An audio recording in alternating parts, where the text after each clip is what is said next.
Bonjour à tous, de retour sur les plans du Nasdaq pour le H1, comme chaque jour. Écoutez, on va essayer de refaire un petit peu le scénario de ce qui s'est passé vendredi, puisque nous sommes lundi, nous rattaquons une nouvelle semaine. Du coup, on en était ici, rappelez-vous, vendredi matin, on attendait un retour sur cette petite zone intéressante. C'est venu chercher, mais beaucoup plus tard, puisqu'on est monté directement chercher le niveau intermédiaire. Après, écoutez, ça a bien rebondi quand même ici. On a suivi la hausse jusque sur le retour de cette zone de rejet. Et finalement, ça a pas mal bataillé avec des mèches pas possibles. Et finalement, côté acheteur a pris le dessus et on est reparti dans l'autre zone beaucoup plus haut. Et ensuite, rejet automatique. Et puis, des plus bas de plus en plus bas. Du coup, on est redescendu sur cette même zone. Ça a rebataillé encore ici avec ici une énorme mèche en 1 heure. Donc, incertitude totale avec le doji et après, c'est reparti. Vous voyez, c'était assez sport quand même vendredi pour faire de l'intraday là-dedans. Donc, on efface tout, puis on recommence pour rattaquer cette analyse pour ce lundi. Voilà, c'est reparti pour le daily. On va commencer par le daily, comme vous le savez. Et je vais tracer d'abord mon plus bas de vendredi ici. Voilà.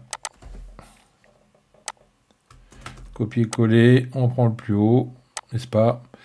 Donc là, on a une belle bougie témoin. Donc pas mal de choses à faire dans cette bougie, forcément. On va se remettre en 1 heure.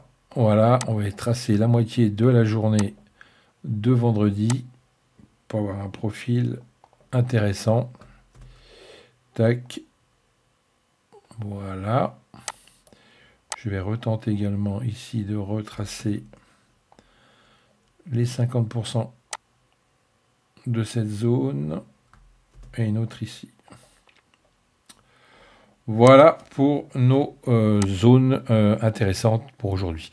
Alors, on va tracer forcément pour que ce soit plus sympathique à l'œil.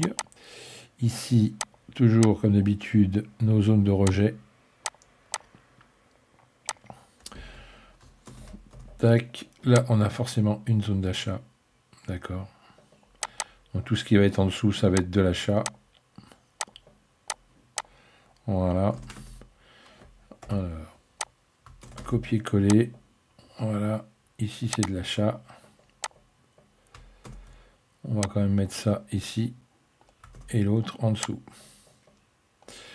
Donc, voilà une belle perspective d'achat aujourd'hui. Voire de retour, puisque vous le savez, à chaque fois qu'on est entre deux niveaux comme ça, on peut avoir aussi un retour sur la moitié de ces deux niveaux-là. Donc, ce qui pourrait être intéressant, c'est de voir si on peut se placer sur cette zone-là pour un retour sympathique. Donc, je vais le noter avec ma petite flèche. Voilà. Ça serait pas mal.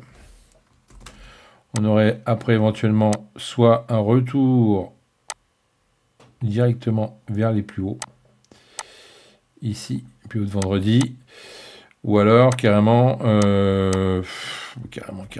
une cassure ici de ce niveau pour aller chercher ce niveau de prix beaucoup plus intéressant, forcément, pour retourner soit ici, d'accord, refaire un retest de ce niveau, donc c'est une possibilité également.